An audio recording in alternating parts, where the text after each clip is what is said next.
All right, what we got? So you're a little busy this morning?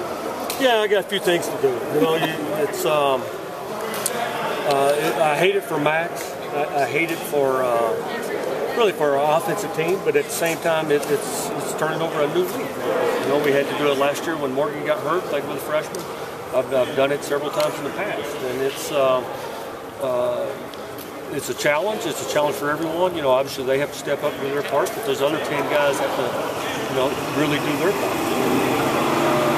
We lost a guy that can make everybody's job a little easier.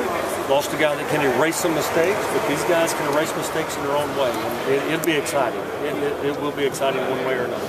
Have you worked out what you're going to do, what your plan is exactly with rotations and with each guy? No, Jen, I have not yet. I have thoughts in my head, but a lot of it's going to be determined on how they practice, obviously today, tomorrow, and then again on Thursday. And not only how they practice, but the answers they give me in meetings, you know, how they respond. And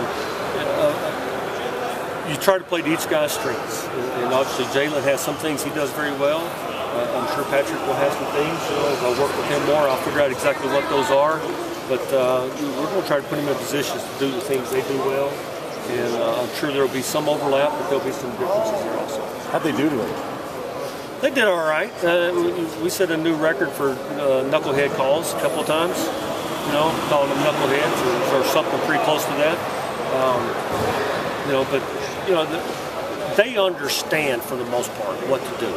Now, actually doing it is the next thing. You know, on the board they can tell you what they're supposed to do and what everybody's supposed to do. But when it starts happening fast and you have 2.5 seconds to get back there, read the defense, make a decision, get the ball out of your hand, while avoiding the rush or finding a lane to throw it to, that's their challenge.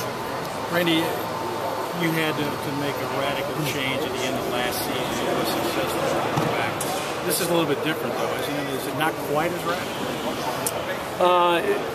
It's probably not quite as radical.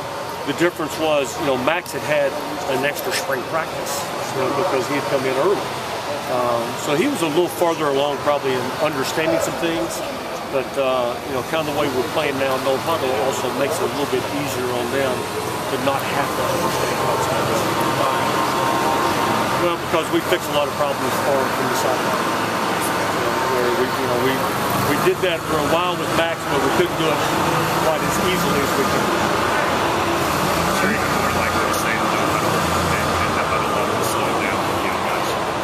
Yeah, it's really easier for them to operate in the no huddle because you know, a lot of times the hardest thing for a young guy is just getting the play called right in the huddle. You know, so if you don't have to worry about that, you know, it makes it easier. Just like you know, against Tennessee when we played in the pistol the whole time. I didn't have to worry about teaching Matt how to take a snap, you know. So anything you can eliminate, anything you can make it easier for them, that's what you try to do. How much did you rotate them in practice today? How much did you rotate them in practice today? Did Patrick go with the ones and the twos? Or yeah, they both went with each group. A lot of times they would go with one until they messed up, and I'd send them to go touch the goalpost, and then the other one went. So we had a little bit of rotation that way. We had a little bit of rotation just you know, as much as anything else, just to get the first group used to hearing Patrick. You know, just so they could hear his verbiage, they could hear his cadence and the way he communicated. And who gets the first snap? I don't know, but they'll both play. It'll have to be a rotation because I can't get either one of them ready to do the whole thing. And that's kind of what got us last week a little bit. You know, we had Plan A, our game plan, and we had Plan B in case something happened. I just wasn't expecting to have to run 65 plays in Plan B. You know, I thought we had a pretty good Plan B, but the second half they kind of caught up to it because we had run it so long. How much game slippage does Jalen have against South Carolina? And is the only cure for that reps in practice? I'm sorry, game slippage? Yeah. What, he does it in the just practice. Want to make sure I understand exactly. He does it on the practice field, but when he in the game, it kind of got away. We had honestly too much of that. You know, and one play is really too much. But we had several plays. We had several plays that,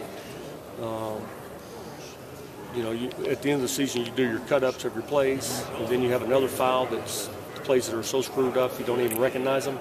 We got several plays that went in that file from last game. And oddly enough, we actually had 3 third-down conversions on those. So. Are you going to put them in the playbook then? No, we're not going to quite stay with them. But sometimes it's good to be lucky. How did the third-down conversions happen?